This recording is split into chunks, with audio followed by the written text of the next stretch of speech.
मुझे पेपर दे दो, पेपर दे दो। क्वेश्चन नंबर 3 है ना ये, क्वेश्चन नंबर 3 वाला।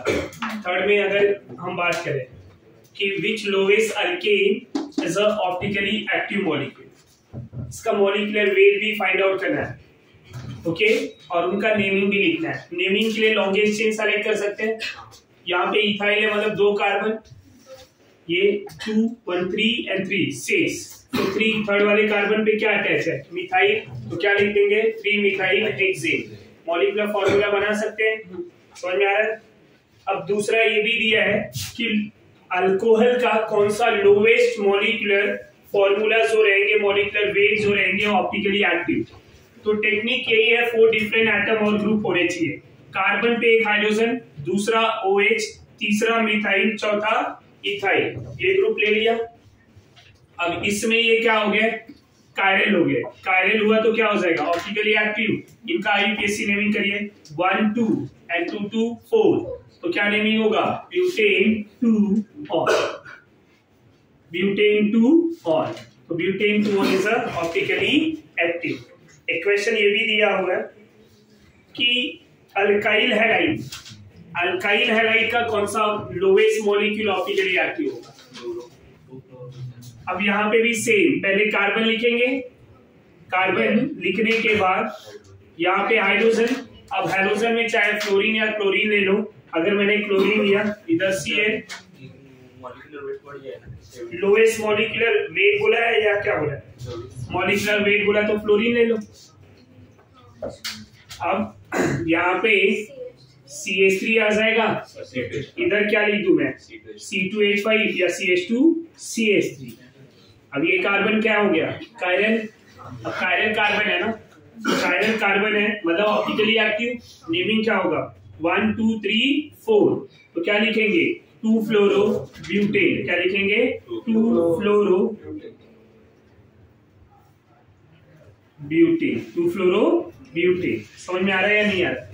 अब इसका मॉलिक्यूलर फॉर्मूला लिख सकते हैं, आया ना, मॉलिक्यूलर फॉर्मूला लिख के मॉलिक्यूलर वेट भी बना सकते हैं। क्वेश्चन नंबर 4 में क्या दिया है, which of the following are optically active compound and why, कौन ऑप्टिकली एक्टिव है और कौन नहीं है। तो पहले क्या करेंगे, स्ट्रक्चर ड्रॉ करेंगे। एक क्वेश्चन बता रहा हूं, ब्यूटेन 1 ऑल, क्या ये ऑप्टिकली एक्टिव है। ब्यूटेन 1 ऑल की बात करें, ये 1 ऑल है, इसमें कोई भी कार्बन कायरल है क्या, नहीं, एक भी कार्बन कायरल नहीं है। अगर मैं इस कार्बन की बात करूं, यहाँ 2 आइडेंटिकल हाइड्रोजन है, इस कार्बन की बात करें यहाँ पे भी 2 आइडेंटिकल हाइड्रोजन है, इधर भी हाइड्रोजन है, तो ये अकायरल मॉलिक्यूल है। क्या है, अकायरल। तो अकायरल क्या होता है, ऑप्टिकली एक्टिव या इनएक्टिव। दूसरा 2 क्लोरोब्यूटेन, 2 क्लोरोब्यूटेन की अगर मैं बात कर दूं,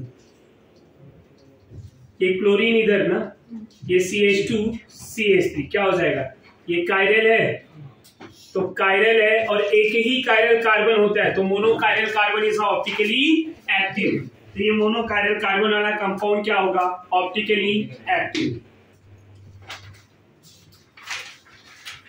नेक्स्ट क्वेश्चन क्या है, which of the following are optically active and why. Same यहाँ पे भी क्या ढूंढना है आपको, कायरल ढूंढना है। समझ में आ रहा है, ढूंढ सकते हैं। अभी जैसे क्वेश्चन नंबर 4 में, ये क्वेश्चन नंबर 3 का A और B था, ये बाकी C और D खुद से करेंगे। क्वेश्चन 4 में which of the following are optically active and why, कौन ऑप्टिकली एक्टिव है। जैसे अगर मैं D की बात करूं, 4th वाला, उसमें ऐसा दिया है CH2 OH OH, ग्लाइकोल दिया हुआ है, क्या ये ऑप्टिकली एक्टिव है, नहीं, क्यों, क्योंकि ये अकायरल है। ऐसे ढूंढ लेंगे कायरल की, आया ना। फिर क्वेश्चन नंबर 6 में भी वही दिया है कि which of the following are optically active and why, सब नेमिंग दिए हुए, 2 डाइक्लोरोप्रोपेन, 3 अमीनो हेक्सेन, ये सब सॉल्व कर पाएंगे, आया ना।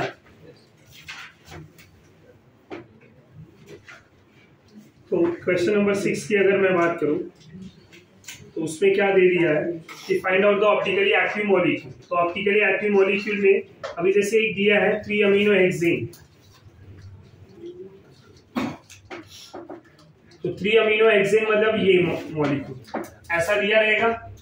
अब यहाँ पे प्रोपाइल है, ये इथाइल है, तो इधर क्या होगा हाइड्रोजन, ये कार्बन क्या है कायरल है, तो कायरल है तो क्या हो जाएगा ऑप्टिकली एक्टिव इन नेचर। समझ में आया? ये non super imposable mirror image दे देगा ना, तो जो भी molecule non super imposable mirror image देंगे वो क्या हो जाएंगे ऑप्टिकली एक्टिव। ये पॉइंट क्लियर हो गया? तो पूरे डीपीपी सॉल्व हो गए। और कोई डाउट है देख लीजिए।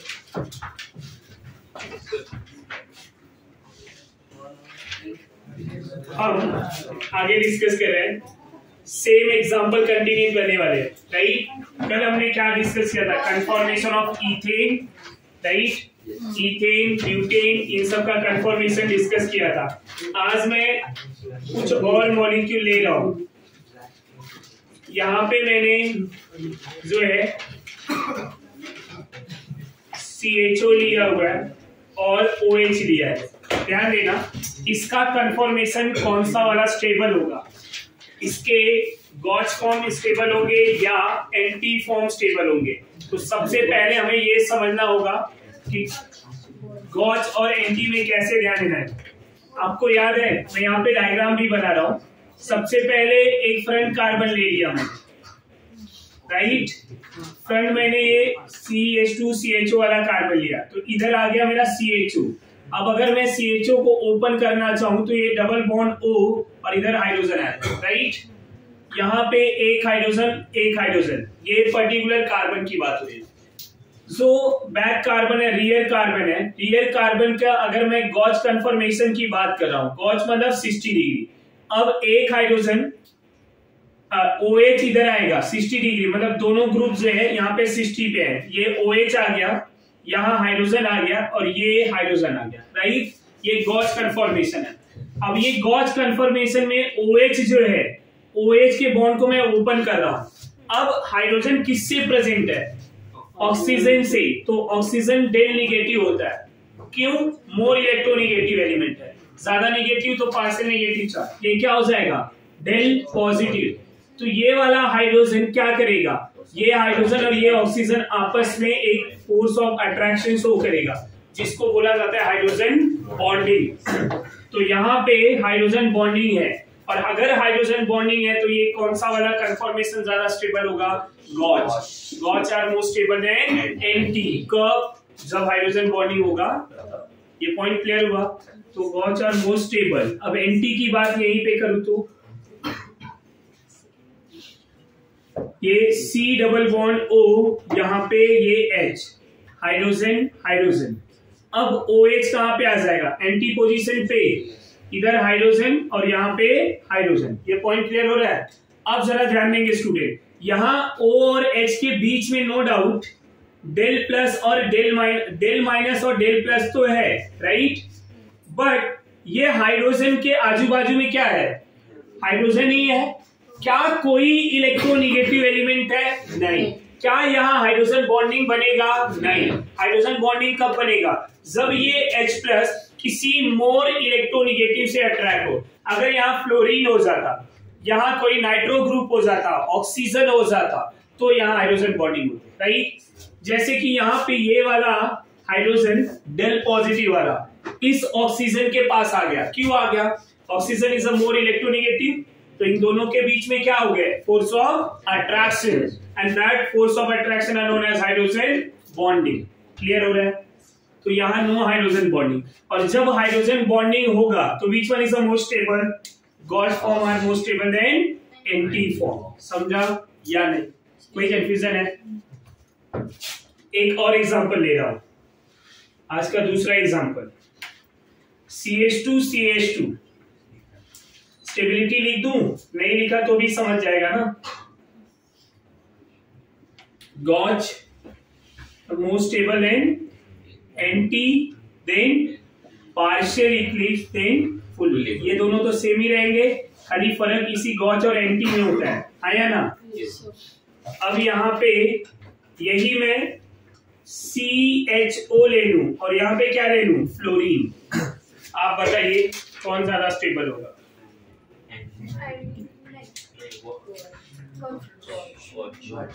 बहुत सोच समझ के,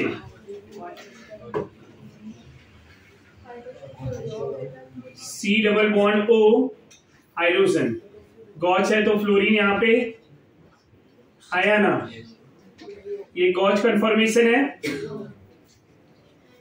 एंटी बनाएंगे तो क्या हो जाएगा, C डबल बॉन्ड O, यहाँ हाइड्रोजन, यहाँ फ्लोरीन, हाइड्रोजन हाइड्रोजन।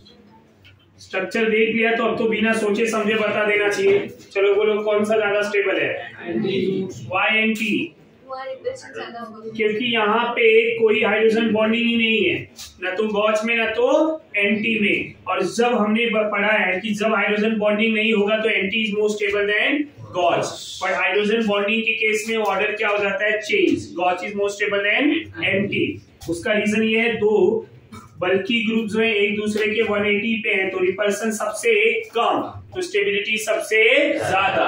अब यहाँ पे क्या हो गया, दो पास में है तो, पर यहाँ एक एक्स्ट्रा बॉन्ड आ गया है। वो एक्स्ट्रा बॉन्ड कौन सा है, हाइड्रोजन बॉन्डिंग। तो एक फोर्स ऑफ अट्रैक्शन डेवलप हुआ जिसकी वजह से ये मॉलिक्यूल और ज्यादा स्टेबल हो गया।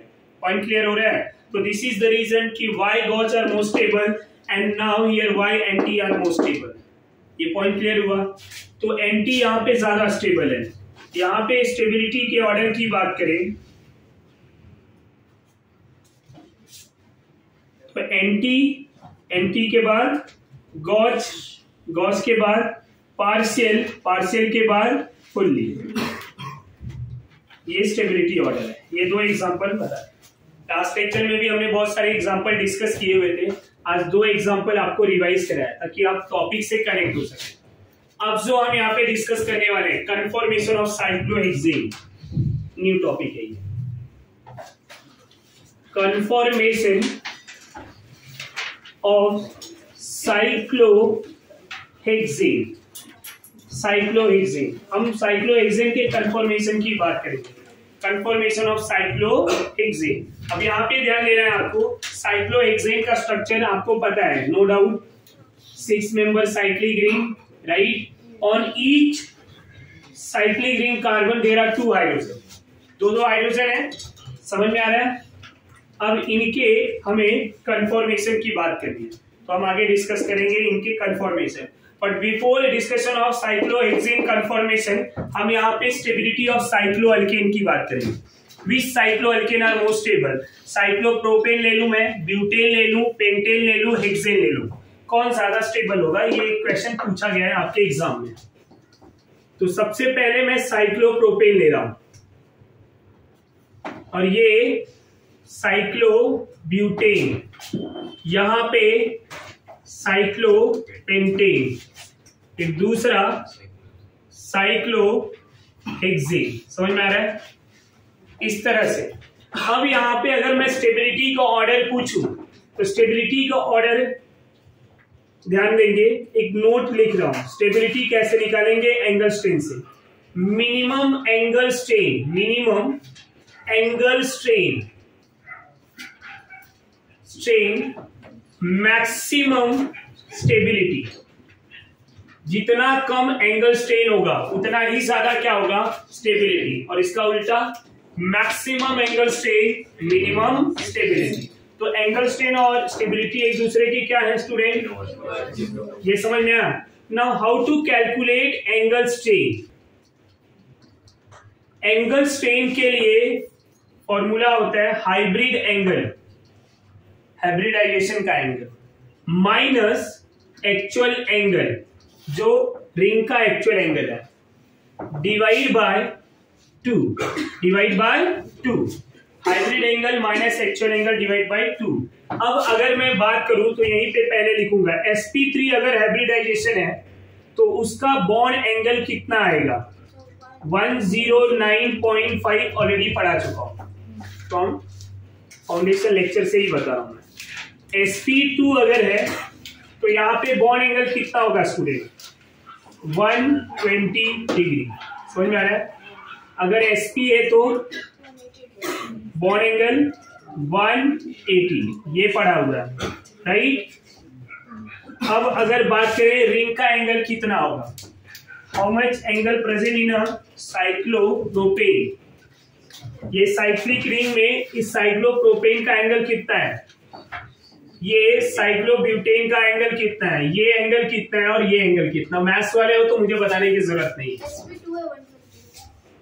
और sp3 ये हाइब्रिड एंगल सबका लिख दिया। sp3 है तो सबके सब कार्बन सिंगल बॉन्ड में sp3 है, राइट। यहाँ जितने भी कार्बन है सब sp3 वाले हैं, और अगर सब sp3 है तो उनका बॉन्ड एंगल कितना होगा 109.5। अब एक्चुअल एंगल कितना होगा, मतलब रिंग में कितना एंगल है, डायग्राम दिख रहा है ना। एक्चुअल एंगल बताओ, इसमें 90, इसमें देखते हैं किसको आता है। 72 is the external angle, minus 180 minus 70 तो 108। ये कैसे निकालते हैं मैथ्स वाले, जरा ध्यान दो। n-1 यहाँ कुछ नहीं लगने वाला, यहाँ 360 जो होते हैं, मैं ऐसे कैलकुलेशन बता रहा हूं। 360 right, divide by number of how many, मतलब carbon present in a ring, या कितना मेंबर रिंग है, 3 मेंबर रिंग है। यहाँ अगर मैं n ले रहा हूं तो where n is a member of ring, right. तो अगर यहाँ 3 है तो ये कितना आ जाएगा 120। ये जो एंगल है ना वो एक्सटर्नल एंगल है। कौन सा एक्सटर्नल एंगल। तो इंटरनल के लिए क्या करना पड़ेगा, 180 माइनस 120 कितना आया। अब सेम 360 डिवाइड बाई 4 90 आया। 90 180 माइनस 90 कितना हो जाएगा 90। इसके लिए 360 डिवाइड बाई 5 कितना आया 72। तो 180 माइनस 72 कितना आएगा 108। और इधर भी सेम कितना 60 आएगा। तो 180 माइनस 60 ना, तो 120। तो यहाँ आप लिख दूं मैं 60 डिग्री 90 108 120। सबको समझ में आया कैसे आया ये, पक्का। यहां तक कोई डाउट है। अब अगर ये समझ गया तो मैं यहाँ पे कैलकुलेट करूंगा एंगल स्ट्रेन फॉर साइक्लोप्रोपेन।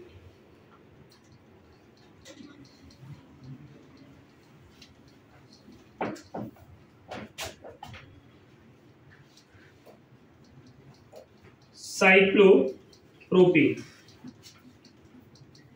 और अब हाइब्रिड एंगल कितना है, सब sp3 है ना, 109.5 माइनस डिवाइड बाय कितना आंसर आएगा 49.5 डिवाइड बाय 2, तो कितना आंसर आ जाएगा 24.75।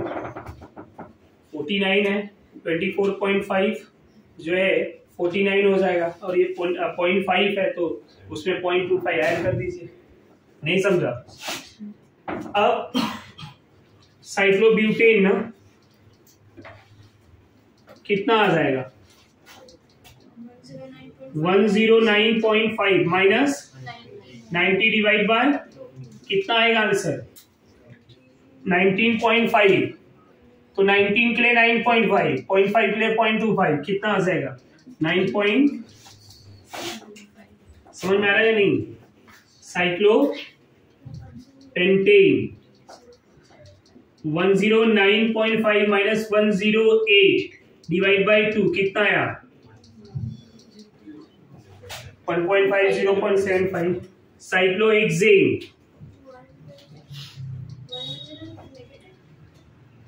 109.5 माइनस 120 डिवाइड बाई 2 माइनस में आएगा 10.5 मतलब 5.25 आया ना। निगेटिव साइन क्या इंडिकेट करा है, यहाँ पॉजिटिव साइन ये बता रहा है कि स्ट्रेन जो है रिंग के बाहर हो रहा है, निगेटिव साइन ये इंडिकेट कर रहा है कि जो एंगल स्ट्रेन है रिंग के अंदर हो रहा है। समझ रहा है।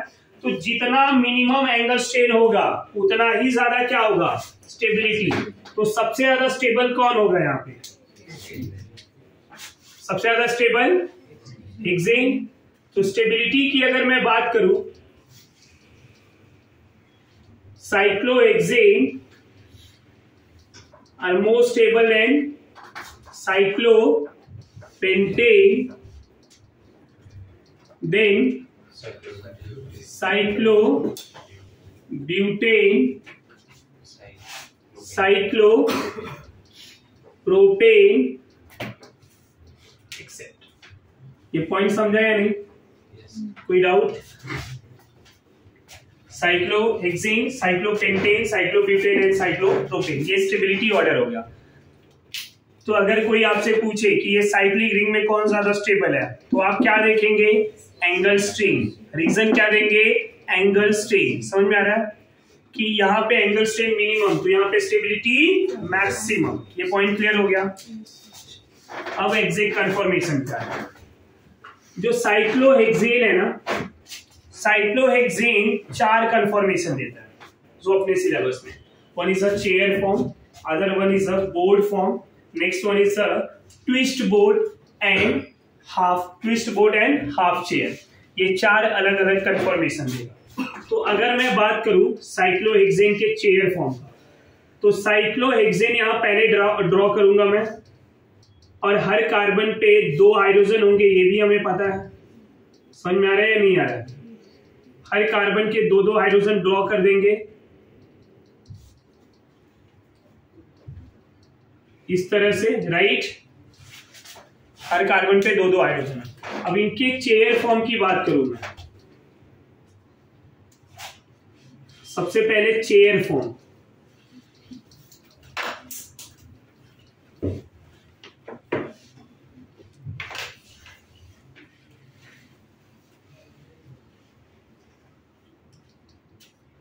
ये चेयर फॉर्म है, समझ में आ रहा है? अब इनके नंबरिंग की बात करूं अगर मैं, ये कार्बन 1 हुआ तो ये 2 हो जाएगा, और ये कार्बन 3, यहाँ पे ये 4, 5 और ये 6। एक पॉइंट ये जान देंगे, अगर फर्स्ट कार्बन है, फर्स्ट कार्बन का डायरेक्शन अपर साइड है, तो थर्ड वाला कार्बन का डायरेक्शन भी अपर साइड होगा। मतलब अल्टरनेट कार्बन का डायरेक्शन सेम होंगे। अगर सेकेंड मेरा डाउनवर्ड डायरेक्शन है तो 4 भी क्या होंगे? डाउनवर्ड। यहां देखेंगे फर्स्ट कार्बन ये है, राइट, ऊपर की तरफ रिप्रेजेंट हुआ है, ये सेकेंड डाउनवर्ड डायरेक्शन में आया, थर्ड कहां पे आ गया?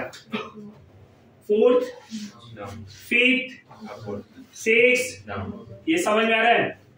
तो अगर कार्बन अपवर्ड में है तो जो हाइड्रोजन का बॉन्ड है वो भी अगर मैं अपवर्ड में ड्रॉ कर दूं लाइक दिस, तो इस बॉन्ड को हम एक्सियल बोलेंगे। क्या बोलेंगे?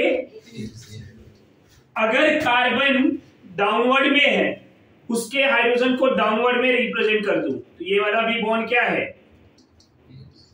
एक्सियल। ये समझा? नहीं समझा? कार्बन अपवर्ड में है तो एक्सियल वाला बॉन्ड अपवर्ड, कार्बन डाउनवर्ड में है तो डाउनवर्ड वाला बॉन्ड एक्सियल। तो ये ध्यान देना है कि ये क्या है? अपवर्ड में है, ये क्या है?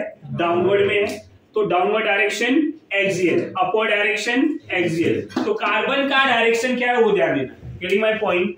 एक्सियल कब होगा वो समझ में आ गया? अगर एक्सियल समझा है तो यहीं पे इक्विटोरियल भी बना। एक बॉन्ड, 2 हाइड्रोजन है ना हर कार्बन पे, एक एक्सियल हाइड्रोजन होगा, दूसरा क्या होगा? इक्विटोरियल। अब एक्सियल समझ में आ गया, अपवर्ड में है तो डाउनवर्ड में क्या होगा? इक्विटोरियल। अब ये डाउनवर्ड में है तो अपवर्ड में क्या होगा? इक्विटोरियल। तो ये जो दोनों बॉन्ड है, ये दोनों बॉन्ड हाइड्रोजन के क्या है? ये दोनों बॉन्ड इक्विटोरियल बॉन्ड है। समझ में आ रहा है आपको? एक्सियल एंड इक्विटोरियल समझा या नहीं समझा सबको? एक्सियल अगर अपवर्ड डायरेक्शन है कार्बन का तो अपवर्ड में होगा, कार्बन डाउनवर्ड में है तो डाउनवर्ड में होगा। अब एक्सियल का अपोजिट क्या हो जाएगा? इक्विटोरियल। एक्सियल का अपोजिट इक्विटोरियल। हाइड्रोजन यहाँ अपवर्ड था ना, तो डाउनवर्ड वाला हाइड्रोजन क्या हो जाएगा? यहाँ हाइड्रोजन क्या है? तो अपवर्ड में क्या हो जाएगा? ये समझ में आ रहा है? यहाँ तक कोई डाउट, कोई कंफ्यूजन? आगे बढ़ जाऊं मैं? एक्सियल इक्विटोरियल समझ गया। अब आपको यहाँ पे ये देखना है कि इनके बाकी फॉर्म में कौन ज्यादा स्टेबल है। चेयर फॉर्म की अगर मैं बात करूं, साइक्लोहेक्सेन में सबसे ज्यादा स्टेबल जो फॉर्म होगा वो चेयर फॉर्म होगा। Why cyclohexane chair form are more stable? Reason ये है, स्टूडेंट यहाँ पे जो बॉन्ड एंगल प्रेजेंट है ये वाला, ये एंगल 109.5 होता है। कितना होता है? एग्जैक्ट 109.5।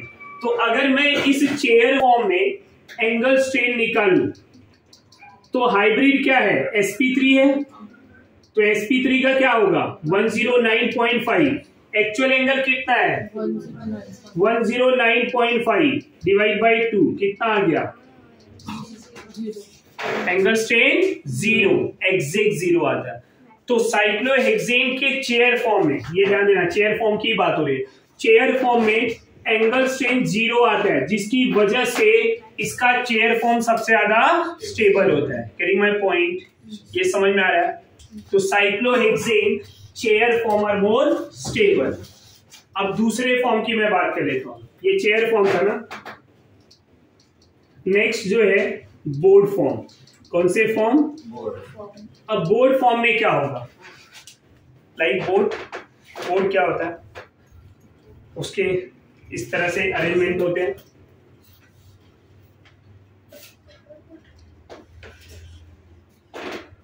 अब मेरा आर्ट उतना अच्छा नहीं है कि एग्जैक्ट बोर्ड बना दूंगा मैं, बट फील कर लेंगे आप कि ये बोटी है और उसमें आप बैठ रहे हैं। बोर्ड जैसा दिख रहा है? ये वाला पार्ट और बड़ा बना हुआ, ये छोटा, तो ये बड़ा ही बना है ना, ये छोटा है।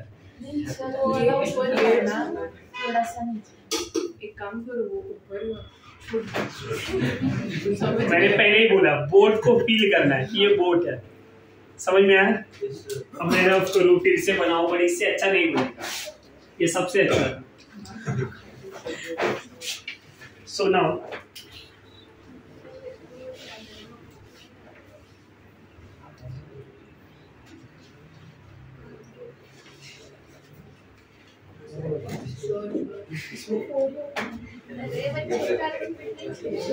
रॉन्ग बनाया उसने। ये बोट है, ये बोट है। अब यहाँ पे ध्यान दीजिए, इस कार्बन पे 2 हाइड्रोजन है, राइट? दोनों हाइड्रोजन इधर आ गए, ये दोनों हाइड्रोजन आ गए। ये बोर्ड के ऊपर जो फ्लैग होते हैं, तो इस हाइड्रोजन को फ्लैग पोल बॉन्ड भी बोला जाता है, फ्लैग पोल बॉन्ड। ओके, ये जो हाइड्रोजन है, अब यहाँ पे भी एक हाइड्रोजन और एक इधर, एक इधर, एक इधर। पहले तो कार्बन, अगर आपको डाउट है तो कार्बन काउंट करो। क्या 6 कार्बन है? 1 2 3 4 5 6। समझ में आ रहा है? तो 6 कार्बन है, इट इज अ साइक्लोहेक्सेन। कौन सा स्ट्रक्चर है ये? साइक्लोहेक्सेन। साइक्लोहेक्सेन को बोर्ड फॉर्म में भी रीअरेंज किया जाता है, साइक्लोहेक्सेन को बोर्ड फॉर्म में भी रीअरेंज किया जाता है। तो ये बोर्ड फॉर्म है। समझ में आ रहा है? बोर्ड फॉर्म में इनके साइक्लिक रिंग को जो है बोर्ड में अरेंज करते हैं। अब यहाँ पे जो इनका एंगल स्ट्रेन होता है 0 से ज्यादा आता है, इनकी स्टेबिलिटी जो है कम होती है चेयर फॉर्म से। समझ में आ रहा है आपको? तो this is the structure of board form, जहां पे हाइड्रोजन को हम रिप्रेजेंट कर सकते हैं।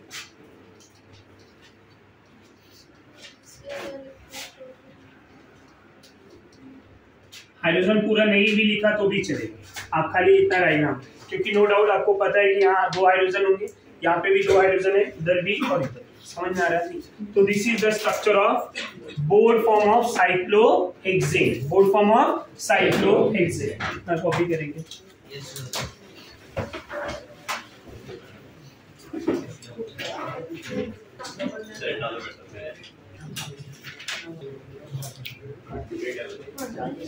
बोर्ड फॉर्म बना दिया, राइट? अब बोर्ड फॉर्म के बाद twist boat form.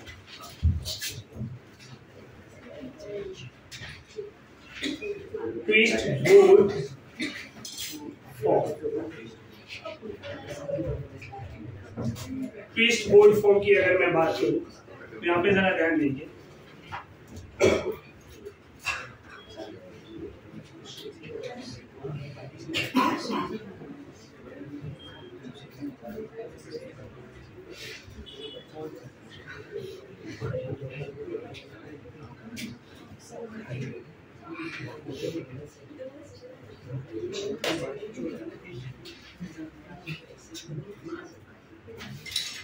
Wrong.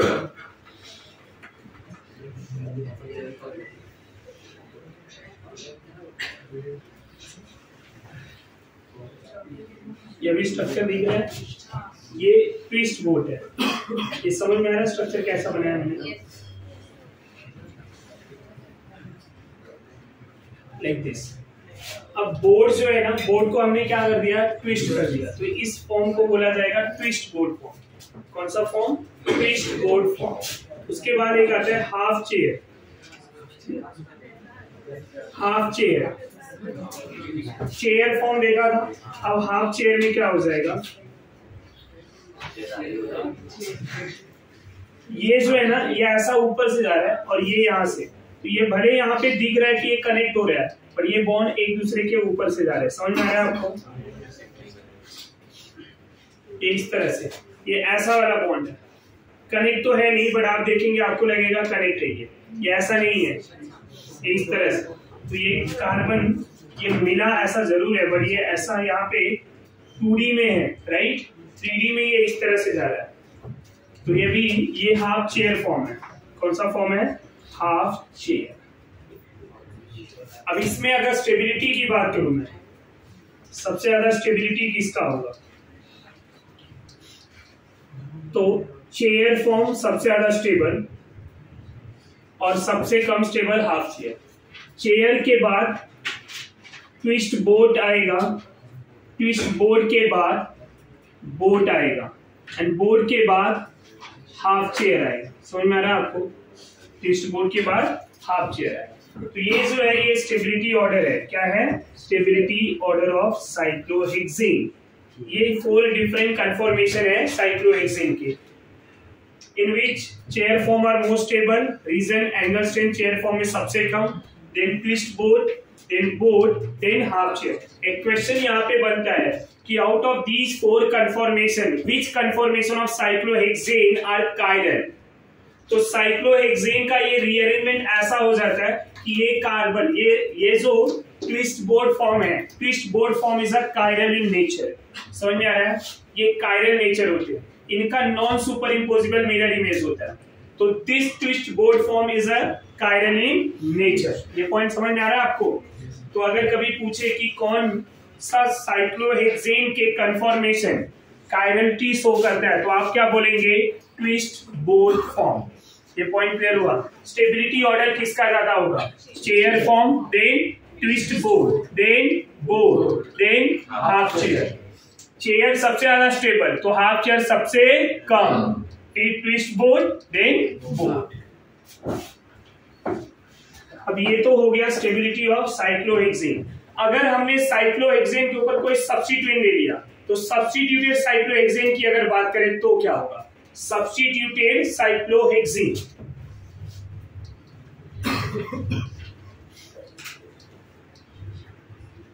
Substituted cyclohexane.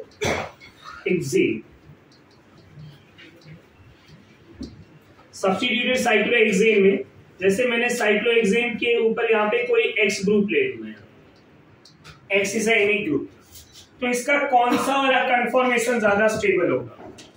तो यहाँ पे 2 फॉर्म होते, जरा ध्यान देंगे। चेयर फॉर्म ही बनाऊंगा मैं, बट चेयर फॉर्म में 2। एक तो मैं यहाँ पे लिखूंगा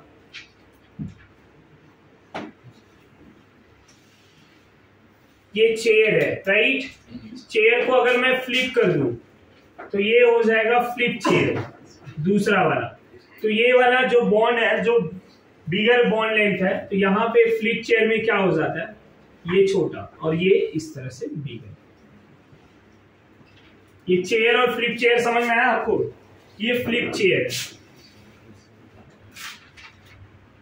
चेयर और फ्लिप चेयर में होता क्या है? अगर ये कार्बन 1 है ना, ये 1, तो फ्लिप चेयर में ये 1 हो जाता है। समझ में आया? ये अगर 2 है डाउनवर्ड, तो ये अब हो जाएगा 2 अपवर्ड। इनका फ्लिपिंग हो जाता है। इनका क्या हो जाता है? फ्लिपिंग हो जाता है। तो ये 1 2, ये 3, ये 4 5 6, तो यहाँ 1 2 3 4 5 6। समझ में आ रहा है आपको? यहाँ 6 क्या था? डाउनवर्ड। यहाँ क्या 6 है? अपवर्ड। अब सबसे बड़ी बात ये है जब ये फ्लिप चेयर होंगे, ये एक्सियल हाइड्रोजन है, राइट, और ये इक्विटोरियल। समझ में आ रहा है आपको? अब जो वन यहाँ एक्सियल ऊपर की तरफ था, अब इसका एक्सियल क्या हो गया, समझ में आया, और इसका ये, समझा आपको? बट सवाल ये होता है कि ये जो वन का ये जो यहाँ पे ग्रुप आता है, तो जो यहाँ पे एक्सियल था ये वाला हाइड्रोजन, अब ये इक्विटोरियल में आ जाएगा। मैं यहाँ पे थोड़ा डिफरेंट बना देता हूँ, कलर चेंज कर देता हूँ। समझ में आ रहा है आपको? तो ये वाला जो हाइड्रोजन एक्सियल वाला था, अब ये कौन से पोजीशन पे आ गया, इक्विटोरियल पे। समझ में आया? और इक्विटोरियल वाला कहां पे आ जाएगा, ये इक्विटोरियल है, ये आ गया एक्सियल पे। समझ में आया? तो चेयर और फ्लिप चेयर में समझा या नहीं समझा?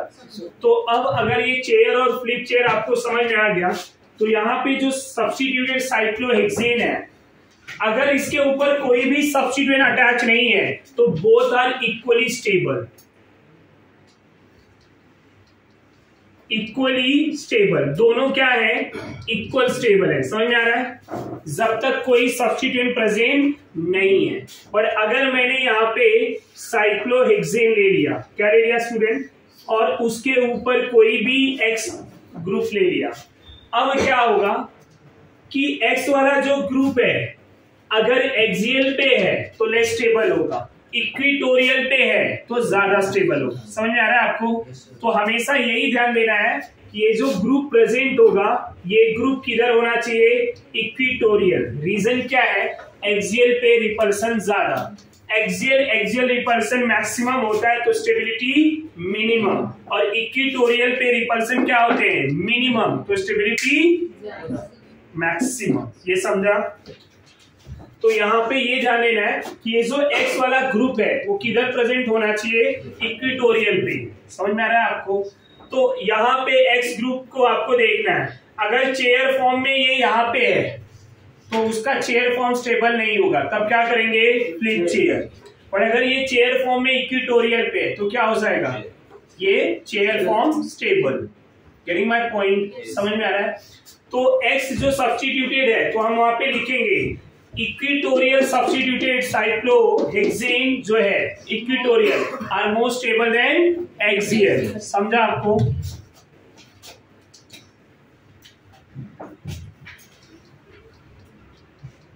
इक्विटोरियल सब्स्टिट्यूटेड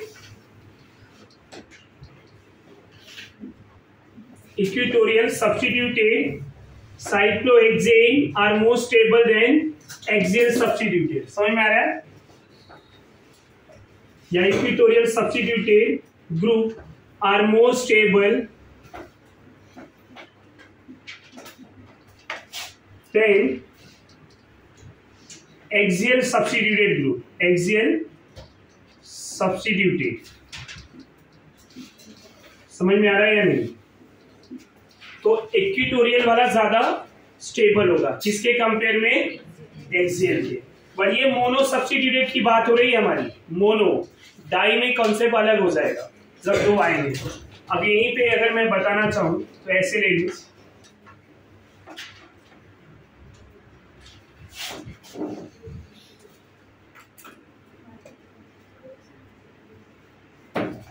अगर ये CH3 यहाँ पे G या X ग्रुप ले लूं मैं और ये H, तो अगर यहाँ पे स्टेबिलिटी सपोज ओवरऑल स्टेबिलिटी 90 है, तो यहाँ पे X अगर कोई मिथाइल है तो उसकी स्टेबिलिटी 25-30% एक्सियल पे होगा और इक्विटोरियल पे क्या होगा, मैक्सिमम हो जाएगा। हमेशा ध्यान देंगे कि इक्विटोरियल पोजीशन ज्यादा स्टेबल होगा, किसके कंपेयर में, एक्सियल के। ये समझ में आ रहा है? तो ये मोर स्टेबल और ये क्या हो जाएगा, लेस स्टेबल। अब ये क्या है, एक्सियल है, ये कहां पे है, इक्विटोरियल पे। ये दोनों ध्यान देंगे, यहां तक कोई कंफ्यूजन? तो दोनों में कौन ज्यादा स्टेबल है, आप समझ गए, equatorial.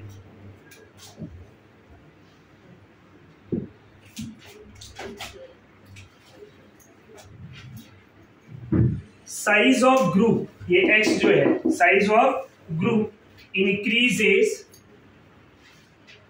size of group increases, stability of equatorial position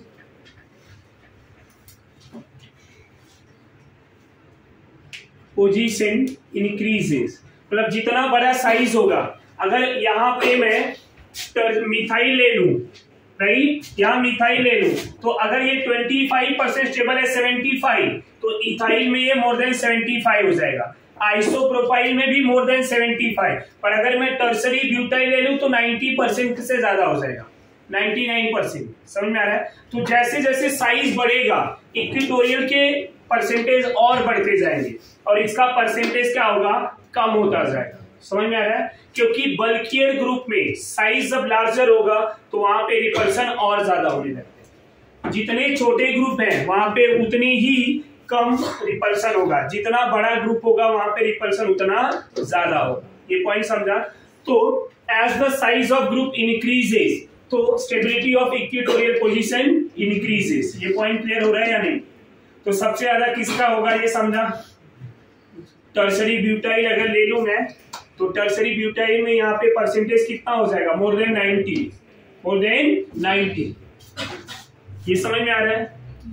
अब डाई सब्स्टिट्यूटेड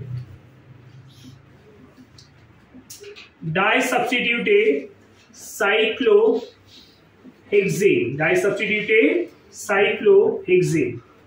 1,2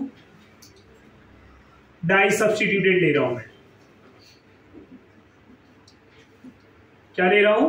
1,2 डाई सब्स्टिट्यूटेड। जरा समझने का ट्राई करें। अब डाई सब्स्टिट्यूटेड में क्या कंसीडर किया मैंने? 1,2 डाई सब्स्टिट्यूटेड।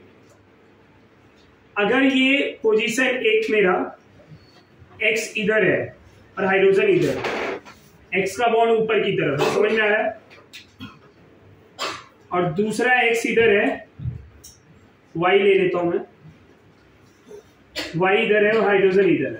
अब ये एक्स ऊपर की तरफ है, वाई भी ऊपर की तरफ है, हाइड्रोजन नीचे की तरफ, और ये भी हाइड्रोजन नीचे की तरफ। तो सेम डायरेक्शन होता है तो उसको कौन सा स्ट्रक्चर बोला जाता है? ये सिस कैसे हुआ वो समझ में आया? ये सिस समझिए पहले, ये दोनों हाइड्रोजन आइडेंटिकल वाले किधर है? Downward direction. किधर है? Downward direction. इसका मतलब ये नहीं कि ये इक्वेटोरियल और ये एक्सियल, इसका मतलब ये है कि both are present in a downward direction. Direction same है तो क्या हो गया? सिस। अब ये सिस फॉर्म में है 1,2 में। समझ में आ रहा है आपको? तो अब ऐसा ले लूं मैं, इसका फ्लिप चेयर क्या होगा जरा ध्यान दें।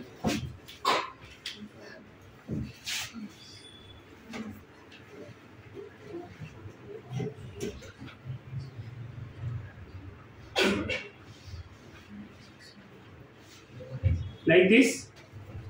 अब ये 1 अगर था, ये 2 था, तो मेरा ये 1 हो जाएगा। अब ये x ऊपर की तरफ ही रहेगा, राइट, और ये हाइड्रोजन यहाँ पे।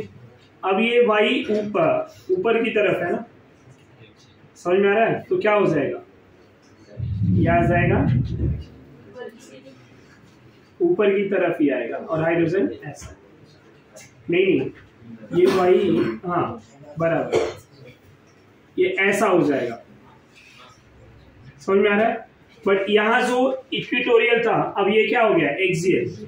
अब जरा ध्यान देंगे, ये एक्सियल है, ये इक्वेटोरियल है, बट अब दोनों हाइड्रोजन यहाँ पे भी सेम साइड है, ये सिस।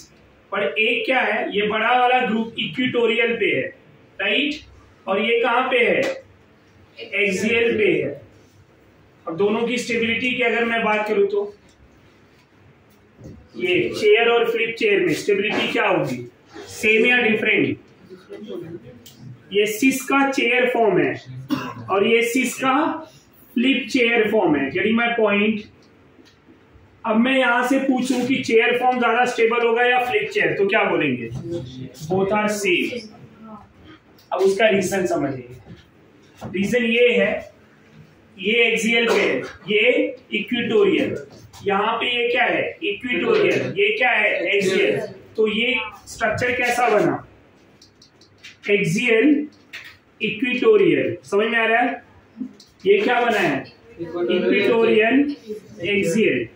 अब दोनों मीनिंग सेम ही है ना, एक्सियल इक्विटोरियल, तो बोथ आर सेम। ये सिस फॉर्म है। अगर मैं ट्रांस फॉर्म की बात करूं, ट्रांस को जरा देखेंगे। ये एक्स ग्रुप इधर, हाइड्रोजन इधर, ये कहां पे है? हाइड्रोजन अपवर्ड में। अब मैं क्या ले लूं? वाई इधर, हाइड्रोजन इधर, ये डाउनवर्ड है, ये अपवर्ड है। ये वाला स्ट्रक्चर क्या होगा? पक्का समझ में आ रहा है? ये चेयर फॉर्म है। कौन सा फॉर्म है? अगर मैं फ्लिप चेयर भी लेता हूं, क्या लेता हूं? फ्लिप चेयर, तो डायग्राम कैसा बनेगा? Like this. अब ये अगर मेरा एक्स इधर था, एक्सियल पे, इधर क्या हो जाएगा?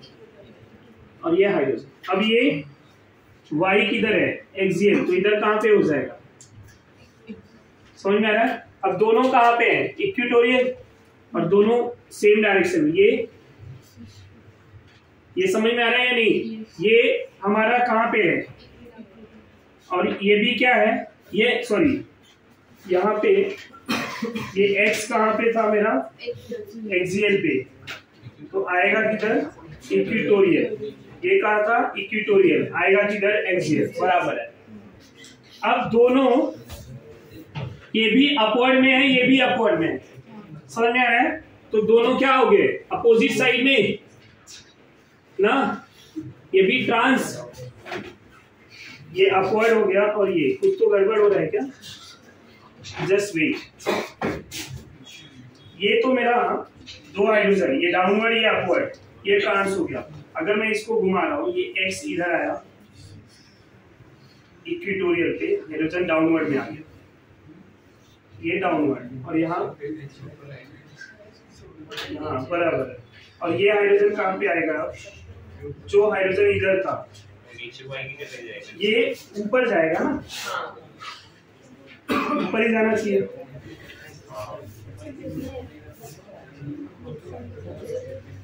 ये वाई एक्सियल पे है, तो वाई किधर जाएगा? इक्विटोरियल पे। ऐसा आ रहा है फ्लिप चेयर में। ये नीचे की तरफ है, और ये भी नीचे की तरफ आ रहा है। तो ये सिस कैसे हो जाए? कंफर्मेशन, ये ट्रांस है, ये सिस है, और ये भी सिस मिला मुझे। हाँ, और इधर भी सेम ही मिल रहा है।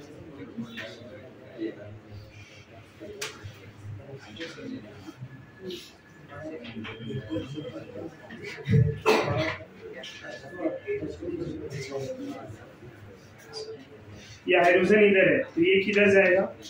ये इक्विटोरियल वाला एक्सियल पे जाएगा। सॉरी, ऐसा होता है ना। और ये वाई इधर आएगा। अब बराबर है, ये क्या हो गया? ट्रांस। ऐसा होता है ना, एक्सियल इक्विटोरियल पे जाएगा, इक्विटोरियल एक्सियल पे। इसका ये क्या है? एक्सियल है, और ये हाइड्रोजन क्या है? इक्विटोरियल। तो ये किधर जाएगा? एक्सियल पे जाएगा ना, क्योंकि ये इक्विटोरियल पे है, और ये इक्विटोरियल एक्सियल पे गया, तो इधर इक्विटोरियल इसका नीचे की तरफ आएगा। वो डायग्राम थोड़ा रॉन्ग बनाया था। एक्सियल वाला बॉन्ड इक्विटोरियल पे, और इक्विटोरियल वाला बॉन्ड एक्सियल पे। तो ये इक्विटोरियल है, इसका एक्सियल कहां पे आएगा? ऊपर। हाइड्रोजन ये ट्रांस, दोनों हो गए। अब यहाँ पे भी क्या है? ये सिस और ये ट्रांस। अगर मैं बोलूं 1,2 डाई सब्स्टिट्यूटेड साइक्लोहेक्सेन में which form is more stable, cis या ट्रांस, तो आप क्या बोलेंगे? इधर एक्सियल इक्विटोरियल था, इधर क्या है? Equatorial equatorial. समझ में आ रहा है? सॉरी, एक्सियल एक्सियल ना, एक्सियल एक्सियल, और यहां पे क्या आ रहा है? इक्विटोरियल। ऐसा आ रहा है? समझ में आ रहा है आपको? अब ट्रांस में कौन सा वाला स्ट्रक्चर ज्यादा स्टेबल होगा? Equatorial equatorial. इक्विटोरियल और मोस्ट स्टेबल है एक्सियल, और एक्सियल लेस स्टेबल होता है। समझ में आ रहा है? तो ये ट्रांस वाला ये फॉर्म ज्यादा स्टेबल है, 1,2 डाई सब्स्टिट्यूटेड, और सिस में दोनों क्या है, सेम स्टेबल है। यहां तक कोई डाउट है तो बोलिए। ये जरा ध्यान दीजिए, ये कॉपी करेंगे कि सिस और ट्रांस में कौन ज्यादा स्टेबल है। तो सिस ये सिस में दोनों का नेचर सेम है, तो दोनों की स्टेबिलिटी सेम होगा। ट्रांस में क्या होगा, यहाँ एक्सियल एक्सियल आ रहा है, यहाँ इक्विटोरियल इक्विटोरियल आ रहा है। समझ में आ रहा है? तो ट्रांस का इक्विटोरियल इक्विटोरियल सबसे ज्यादा स्टेबल है। इन चारों स्ट्रक्चर में सबसे ज्यादा स्टेबल कौन है, ट्रांस, इक्विटोरियल इक्विटोरियल। कॉपी कर लीजिए।